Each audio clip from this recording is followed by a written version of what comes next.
I had this dream June 15th, and I was staying just outside of DC. I'm hearing an echo. Is that me? That was you. Okay. Staying just outside of where? DC. Okay. So it was about 6 days ago. I dreamt that I was in this giant, it was like a giant estate. It looked like an old European, like huge house, but it was a resort or it was a resort for really, really wealthy and really, really influential people. So I don't know why I was there, but there I was. And I was inside the building, which even though the outside was old and grand looking, the inside was modern and had all the modern things that you would expect. And I saw like a gaggle of girls go past me, young women. They're about 17 to 20-ish. I say this descriptively, not judgmentally, but they seemed kind of fake, kind of cold. Hair, skin, everything was not real. They were kind of surgically enhanced. And they were going off to the pool. And I knew that one of them had a piano lesson she was supposed to go to. And she was just blowing it off. And I really, really wanted a piano lesson. So I got up the nerve to go and knock on the piano teacher's door. And I said, would you consider me taking this girl's spot because she's blown off your lesson? And at first he's kind of like, well, this is for elites essentially. But because she didn't care, he decided to give me a chance and give me the lesson. So I went and got my wallet quickly because I knew it was $60 or $70 an hour. And I came back and had the lesson, and it was a fantastic lesson. I learned so much. I really enjoyed it. And oddly, so did the teacher. Like, I think my guess is that maybe having someone who really did want to learn was refreshing to him because he seemed kind of jaded for where he was. And I don't know if this is relevant, and it's really weird, but at the end of the piano lesson, it kind of morphed into a massage session, not in a creepy way, but just, I don't know why. And then I left, and there was this stall outside in the hotel that was selling, like the ones you see in the malls in the middle of the mall, and it was selling gemstones and minerals and things, and I really wanted to buy some of the jewels. So I was going to get my wallet and thought, oh no, I've left my wallet back at the piano teacher's room. So I was going back to get it. And on the way, I thought, he never charged me for the lesson.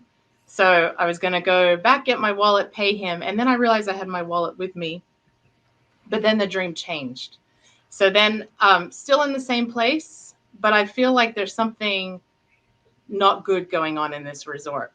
But I need access to get to some of the places where ordinary people couldn't get. So I needed to get like an ID or an access card. And I'm looking, and there's some security guys who are onto me, but I managed to keep evading them. And then I feel like I need to go to the bathroom. So I go into this bathroom, and it's really weird because all the stalls have about 10 like toilet stools in them with people who are just sitting next to each other. And I thought, no, I don't want to go here. But I managed to get an ID so that I could get into those areas, access those areas where the general public couldn't get. And the last thing I remember was there was a party in one of the front rooms of the hotel, and one of my old worship pastors or guitar teachers, worship pastor guitar teacher, was doing a dance. And that was it. Wow. Go ahead, Neil. I was going to say, I kind of thought that there was an old pastor that was going to be in this. It seems like this is a dream about the church. Okay. So you go back up to the beginning, you're at this resplendent estate that's huge and European looking, but I don't think that's a placement of it. I think it's a kind of an attitude. So you have these wealthy people. You have these churches that have some really incredibly wealthy people, but they don't really care about what's going on. It's all about appearance. So the gaggle of girls represents a lot of the people that are in them. They're there for the fashion show. They're fake. They're surgically enhanced.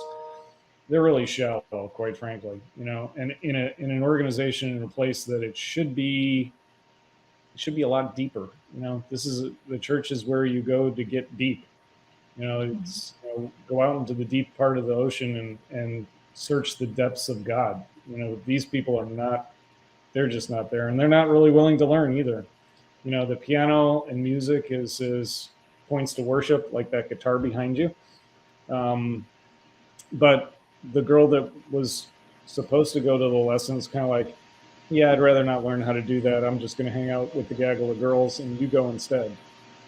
I heard when you said gaggle of girls, I heard cackling geese. Just really not interested in doing anything remotely related to Christianity and learning how to be a better Christian. So you take her spot, and you get there, and the teacher says, yeah, you're not the type that I'm supposed to be teaching. This is for elites, and you aren't.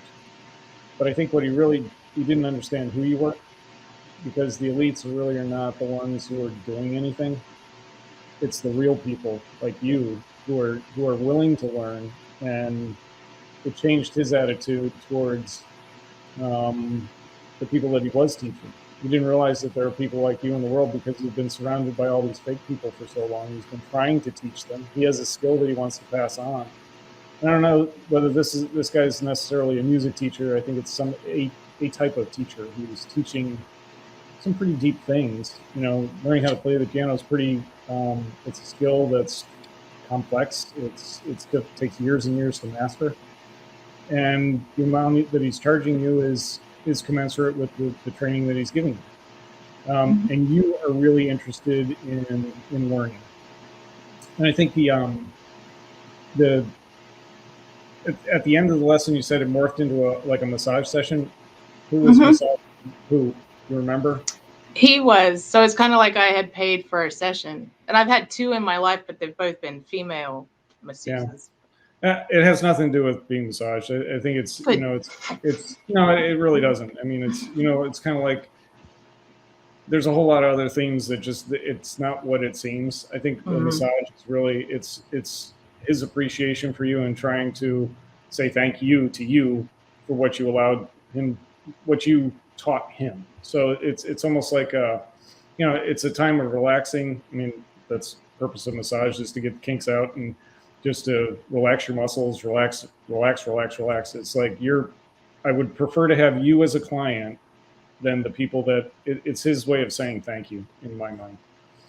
So then you go downstairs to stalls. It's interesting that you call them stalls and not tables or whatever, selling gemstones and minerals. I see that as when Jesus overturned the temples, because there's probably one time, maybe more, that this was when he turned over the tables because people were selling things in his house. It turned it into a place of commerce. It's just they were taking advantage of it. They were doing absolutely the wrong thing, the forbidden thing, making a mockery of the temple. And that's kind of what this is. And they're selling gemstones and minerals, which are really expensive things, and they seem nice, but church is not the place to be selling that. And then you realize that you wanted to buy some things, but you lost your wallet. A wallet contains money, but it also is your identity. It contains your driver's license, credit cards, all the things that kind of identify you as you. When you think you've left it, it's almost like a complete reversal, double reversal, back reversal. You thought the wallet was back at the piano, so you went to go and pay him, but you realize on the way there that your wallet is with you already. So you've never lost your identity. You never gave it up. You never lost it and became like these fake gaggle of 20-year-old fake cold enhanced surgically girls. You remain you no matter what through this whole thing. So then you realize that there's something that's just not good about this place. The next scene. So the scene changes and you realize that it's not good. So you're in this second scene, your eyes have basically been open to what's going on in this place. So you're seeing behind the veil of the curtain of what's going on in the church. And so there's some people who have found out that you understand now that there's something wrong with the church, and the security people are looking for him, but you're smart enough and wise enough and in tune enough with the Holy Spirit to evade them. And you end up in the bathroom. So the bathroom, it's a place of a couple things. It's a place of purging, it's a place of cleansing and washing, and it's a place of reflection. So in this case, you don't stay long enough because you said there's 10 stools in each stall. Yeah. So it's kind of weird to have stools in a stall. It's not let's face it, going to the bathroom is not a spectator sport. Yeah. Why would you have a whole bunch? So by stools, I meant like toilets. Oh, okay. Yeah. But still, it's not something you tend to do in community. No, it's the Army does that in community. There are no stall walls in there. So that, for me, that sort of makes sense. But yeah, it's just uncomfortable. You're exposed enough anyway. It's kind of like, no, I don't think so. So anyway, then you get an ID that takes you into in behind the places where the public can't go. And when you go to the front, and this is, you said it's in the front room. This is like out in the open now. The front room is somewhere everybody sees that. When you walk in the front room, you see it. It's not like the back room. It's not what this old pastor is doing is no longer hidden. Things that he's doing that you're seeing now probably years ago would have been done in the basement or behind closed doors or someplace where people couldn't see. But it's being exposed. And I think this is a warning to the church that you somehow have a part in this. It's almost like you have become a whistleblower. I don't know where you go to church or whether this is kind of a watchman kind of calling on your life, but it seems like you've got something to do with exposing what's going on in the church. What do you do for a living?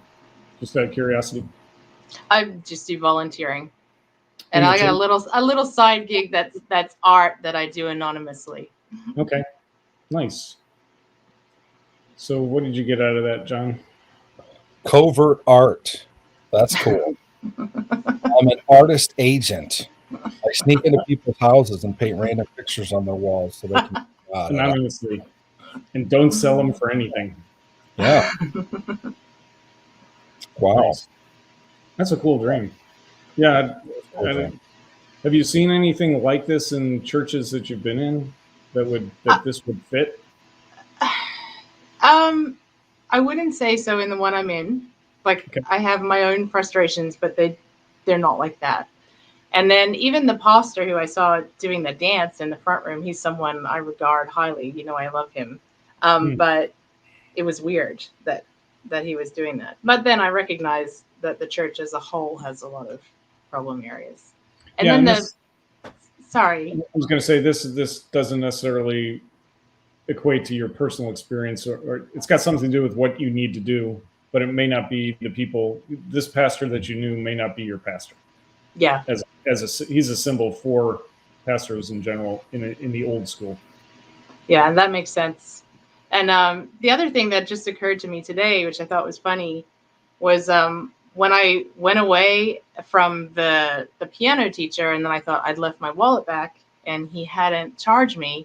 And then all of a sudden I found my wallet on me. That kind of reminded me of when Joseph sent his brothers away and he put their money in the top of their sacks.